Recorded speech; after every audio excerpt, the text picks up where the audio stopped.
वंदे मातरम मलाम मातरम वंदे मातरम शुभ्रजोत्स्ना फुलकितया धूमदल शोभिनी सुहास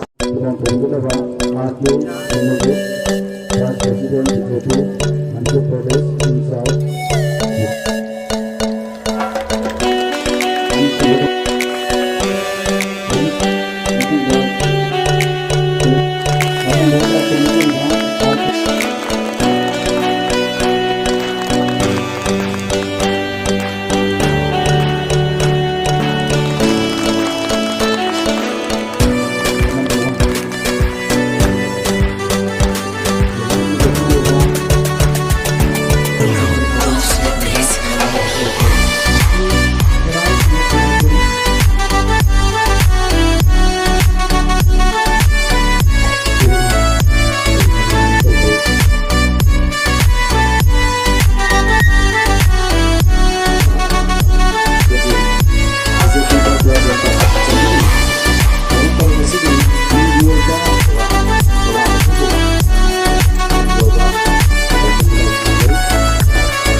मतिक चाबा मी पुथोंनबगीदमक्तने ngasifaवदा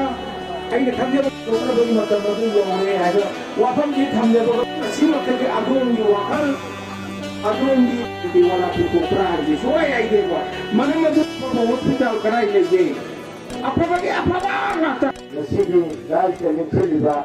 state ki thwa करिगुमा मतम से हेरगदी मयाम पुनमक लाए बसे मसे हाना खुबियो सुंबर लाब्र थाबियो सुंबगे दी खुलांग थांगन बियो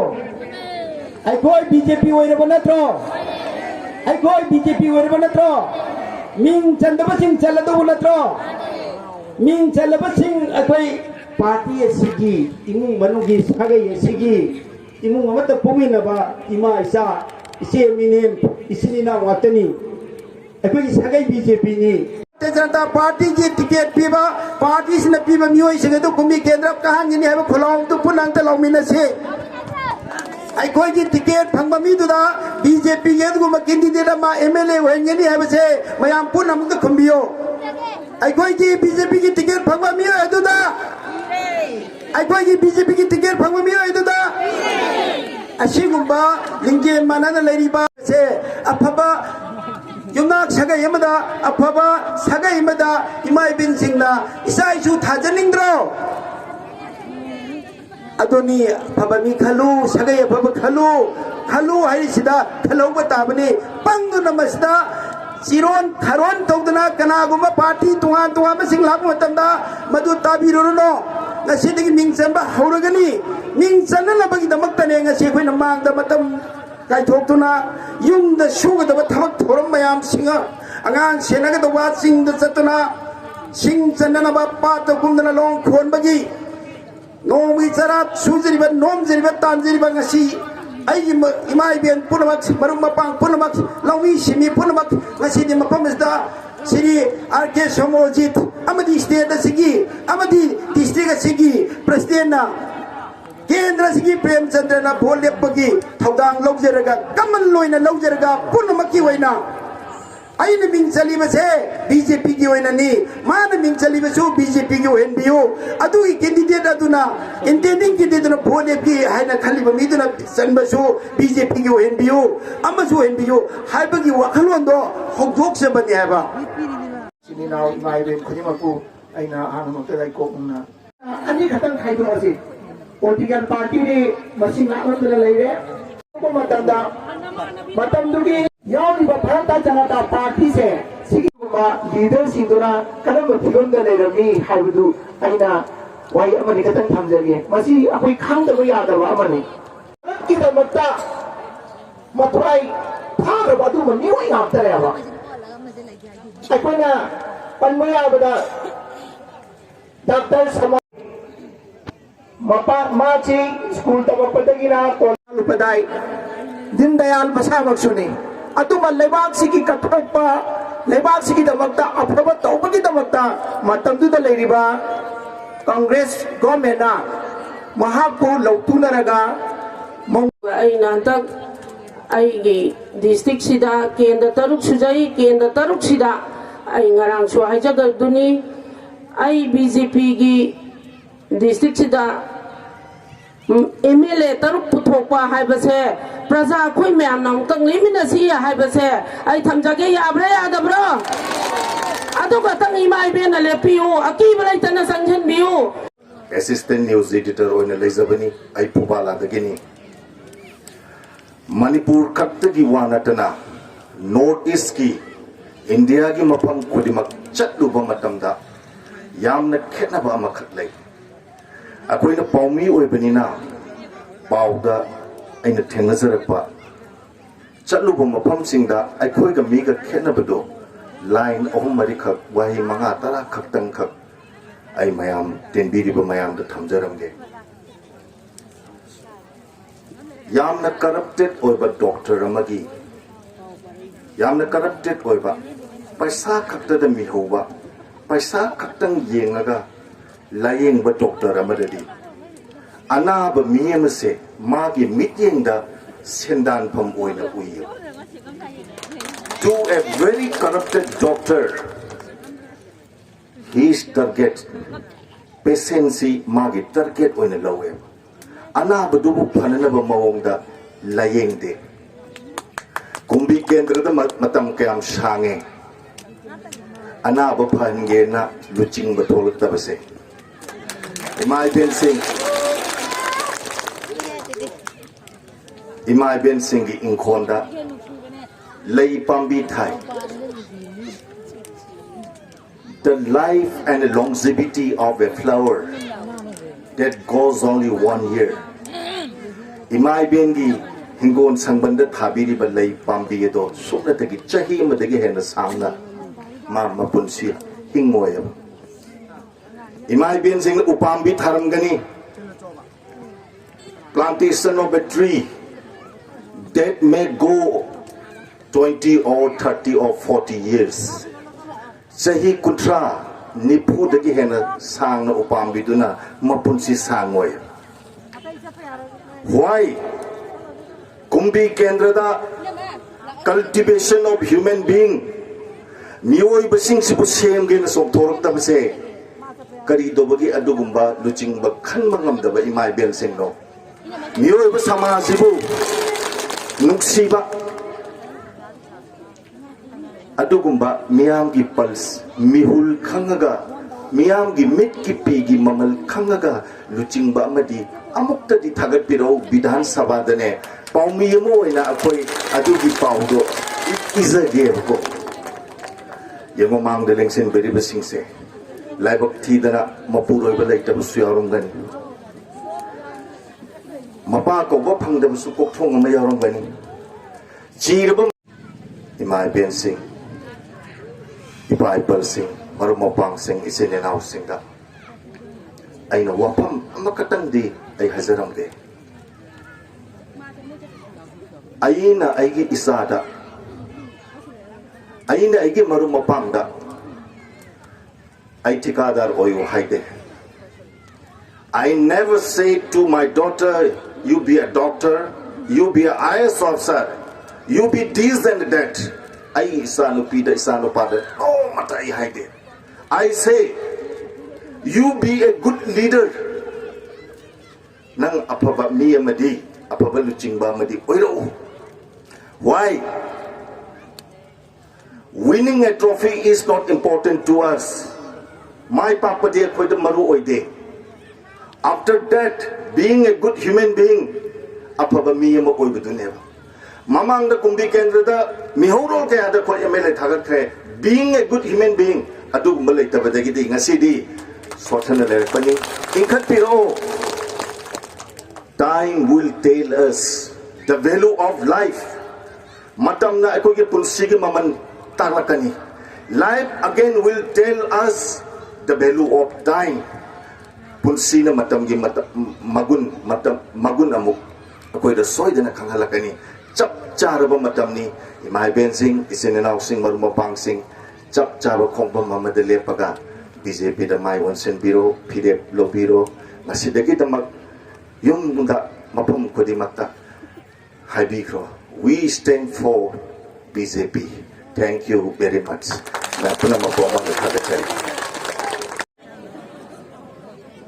Mayam yare ko 8980 amukasu 80 amukasu 80 amukasu 80 amuka hanjarake 8980 80 80 80 number adu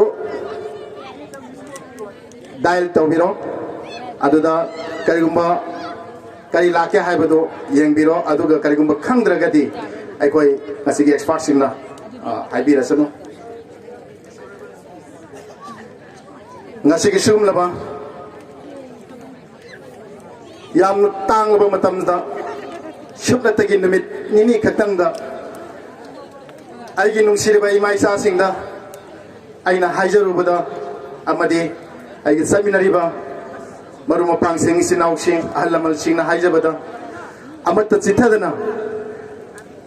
aigi pona pamlamdam kumpi kendragi polling station kuthra manga digi lengbirakliba mamal jamlaba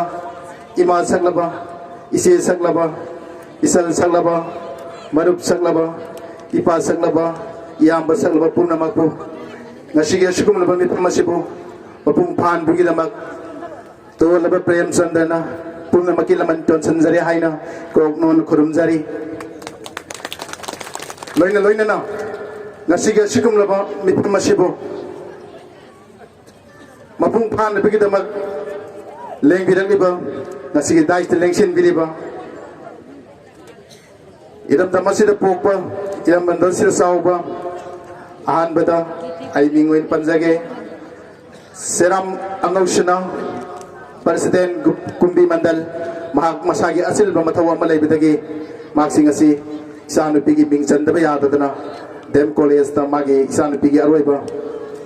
mingchandbagi ne bidatu thoktra manga si yaudre adu bai ni yamba busu ai ne thagat pa phongdok sari ekong nonjari loina na Hojek mak district asigi amadi Manipur government BJP ki vice president oibiriba aigi yambung RK Somorjit district incharge loinana aigi sema RK Ongbi Bimala Devi district president of Bishnupur loinana aigi tamo T Sadananda disciplinary action committee member amadi P Sasikanta aigi tamo interim call convener P Sujata Devi convener Beti Bachao OP ni rane oh ajike junak tu ai soigadam ni ai Sujata Devi convener Beti Bachao Beti Parao Sri KIS CIS Birendra Singh social activist hojik to bangang loi oibikiba loina na ngasigi ming panbada yaubi haudrabasu daiste lengsin birba madi state ki lengbirang liba maman jamlaba punmakpu aini kokno na khurumjari loina na ngasigi sugum laba mifam masibu mapung phan bibidamak punmakpu amuk ke hena thagatsari hojik mamangda Bharatiya Janata Party ko iba faza bawangang loi singna amadi thak thong singna takpira mabadani maisa singi mapamda adubu ayi pona pamlamdam kumbi kendragi hojik mak akhoi thamoi da tariba asengba leader ma khanninga gi tanja adu lakadreba 2022 sumsoi soida tarani thai shiba manipur legislative assembly gi mekhal rasida ngasigi mangdling sinbiriba mamnun jamlaba laigro halamal isi sel sing soida maki asum bodu puthorokni hagi thajabadu aina thamjari loinana lamdam masida ai ki pona pam lamdam kumbi kenda da pok bagi shukna tagi aseng ba amakatang asumba amakatang kanagi damak ai ki lamdam gi damak mekup amakatang oil basu aseng baseng na tawramaga punsigi aroi ba haibado loi kri basu mekup amakatang di ai ki imai sa singi aseng ba putroga ai moi sheng na tawjana magi haibisima miamda ai misari loina na ai koi ki nungsirba ima sa singna khanbiriba amadi nungsibiriba do matam khuding maki dolba prem tanjana thawon nazari shoi ki balan ki bakibek ngasige lai gulgum laba ngapi hairaba ai bu kayarak tapi tambi bang ngam kyana shoi ki bukhudi ngapiyo loina na ngasige lengbirang di bas state tagi amadi district tagi lengbirang leba haitoi sing thoiraba ai ge leadership amadi marup loising punamang na oirakadriba lakadriba amadi thengnagadriba ai porapam kumbi kendragi imai sa sing ningjer biseng asi aseng bodo onthok biratuna tabak oina tawbirak pingnegrusu aina ikok nono haizari loina na lamdam masida pokluba lamdam masida saurubuna ai porapam lamdam masida waliba amadi mention bangamdraba mayam sing asi ai koi men puminaduna wat padaba nungai yai paba punsi nungsangba amaga hena nungsinaduna lamdam masi seminar si hai bofam kharsi thamjaba loina aroi boina puno pokhurum jari mase laina su chale hai aina lakchari buwana kumbi kendra da but kundra manga leba taragadi akhoi gi councilor mayamama jila parishad ama pradhan ama karaba kumbida amuk retain tawnabe damakta oiragadi adom adongi phaubi do phau salan ma darkar oibanina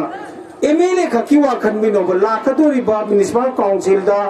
nagar panchayat karida lakadori be singse min challi baduna thada biraga moi karaga moina amuk BJP gi mi ka dori mina mayam ming janmagi thabak je chatha baduna March ki tang kunma bok da ming janba che loi san biu haibegi adu gumba paujel adu puraga state tagi lakhiba ai ngarang asida lakserami ward number 7 da state na logi ba ward to loba ngasi mu lae ai hayeng chu lakani ko mayane kauri lakane ba tawbudabu adom jo adom dungi sagi thau achin ba kaya kai thoga lai bse masidege na nungai ba khoi da kai su leite maram di ai wa mai jege ba yam phau ba kala kar su oi sino ba paisa su yang wang ba dur su yang wang ba mi or sino ba sumang di lam sanab de mitra tet ka pham kana na lila ru sanab nungai jo ngasi tin biri ba mayam ji leitra ka bo ko smai wang ang dro sai loi salani alila ka misu pisa manga tu neba adubu yamna nungai bam ju nungai chetaba amana matam sang unarudraba mata kai ngasi unabasi da chucha maning da tawdu nungai da rai sida loi porokpane manam ji sigi se dili yagodo ba pauni na sigi si lakpai dam da premchandra gi mai yengdiraga sida nampu da phamba oigera phambi ri si am pharamni loina na akoi ba gidan leiriba max na Hi, Mr. Tabi Mamsu, Kawira no 8980808080 the number ro aduga BJP biro singaptani hajeris akhoi na sai degi tawjeri ba langjeri ba mayam ngamja ba khara hai mei ga yenjeri jeng sai gi mobile du da du nam ne ba anamam dal di kaino taw du si film loin tat tu ne ba do khara nambi ho hai be wan ai amuk so hajeri